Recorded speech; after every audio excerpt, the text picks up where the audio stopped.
He met his wife while he was in jail for 6 years.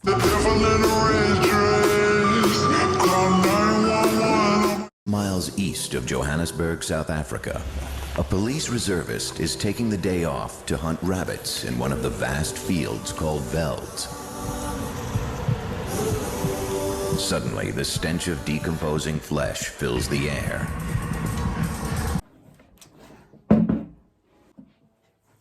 Yes, and born. Hi guys, welcome to my YouTube channel. So today we're going to be doing a true crime story. Just a brief introduction of what we're going to be, or what I'm going to be doing from now on my channel. I'm just going to be basically posting about murder mystery stories, true crime, and whether from South Africa or from overseas. But today I'm going to be doing a story from South Africa. Guys, this is one of the worst serial killers in South Africa. So if you're interested, please do tune in, and please make sure you follow and like. He's making all the women scared, and then I don't feel very good about it. And when we go around in town or whatever, because we don't know where he stays, so we're very scared and we don't know what to do. So today we're going to be talking about Moses Sithole. So Moses was born in 1964. He grew up in a town near Boksburg, that's in Gauteng. He lived with his mother, Sophia, his father, Simon. He was one of 5 kids. So as you can tell, there are already a lot of children, and it's during the times of apartheid. And we all know during apartheid, black families used to struggle a lot. So they were a very poor family. So when Moses was about 10 years old, his father passed away. So when his father passed away, things in the family were like so tight to a point where the mother was like, you know what, I'm done. Like, I cannot take care of you guys anymore. I'm just gonna go drop you off at the police station. So what she did was she took all the children and she heads to the police station. She drops the children and she just leaves. When the mother decided to abandon them and leave them at the police station, the police obviously then decided, obviously we can't keep the kids, we have to take them to the orphanage. So then they took them to an orphanage in KZN, where they stayed for a while. But Sithole decided to run away because he endured a lot of abuse there. So he runs away, decides, no, let me just go, run away. And he goes and stays with his brother Patrick. After Sithole stays with his brother for a while, he then decides, no, I need to find myself a job. So he starts looking for a job. He finds a job in Johannesburg, working for a mine there. So then he decides to move there to Johannesburg. So Sithole, at a very young age, he's always been sexually inquisitive. He'll be in a lot of relationships, but he'll be very aggressive and act very badly towards this woman. So his relationships were short-lived, and some of the women of which he on the long run abused and sexually assaulted, and his previous girlfriends say that he used to tell them stories of the reason why he's like this is because of what he went through as a child, and it's because his mother abandoned them at a very young age. Sithole is a very charming guy, and he's very easygoing. He's good with his mouth. He's a very smooth guy.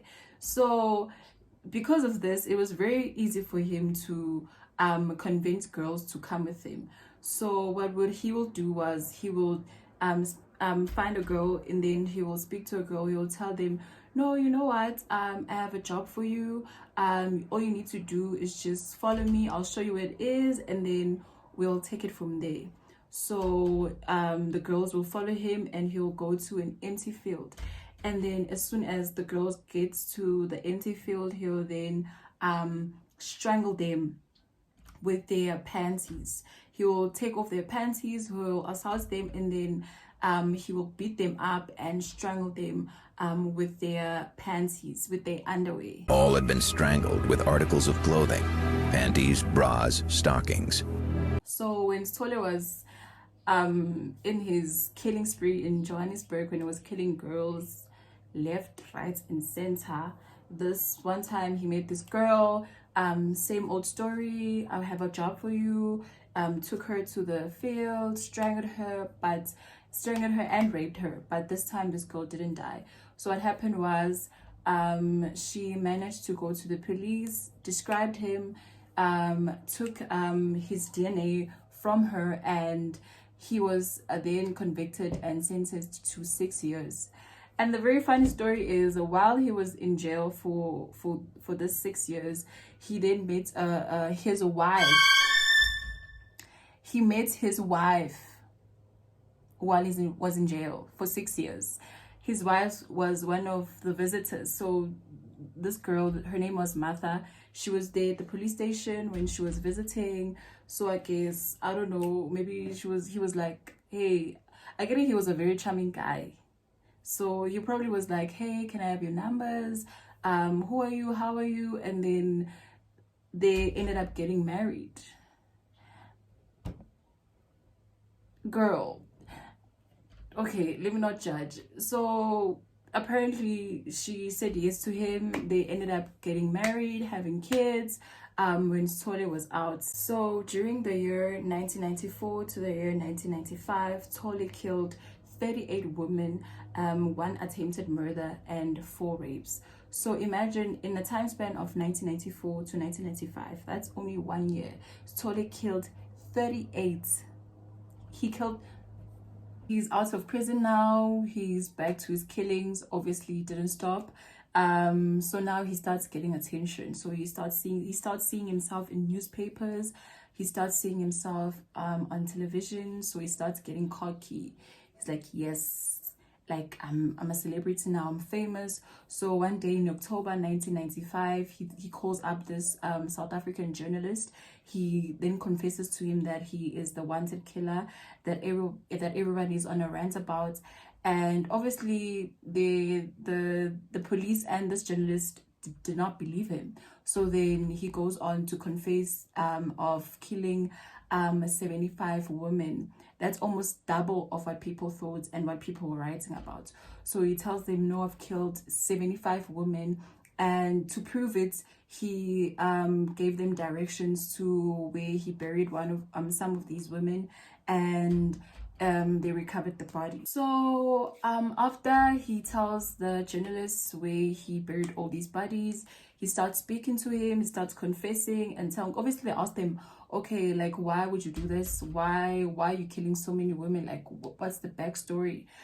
So he goes on to tell him, no, the reason why he did all of these killings is because of how he grew up, because of his mother. He was abandoned by his mother at a very young age, so he had resentment towards women. So because of all the aggression he had towards all these women and all the women that he killed, was because of the resentment he had from his mother. Finally, the same year of 1995, they managed to get Sithole and they corner him in Johannesburg. So while they're cornering him in Johannesburg, he tries to attack one of the policemen and they then shoot him and he ends up in hospital. And while Sithole was in hospital, they discovered that he was HIV positive and he had TB. He is currently in Mangaung in Bloemfontein at a correctional center there, and he is going to be serving his 930 years of prison.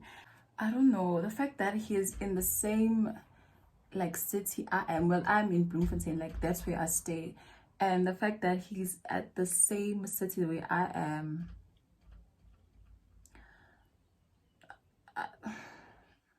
I don't know.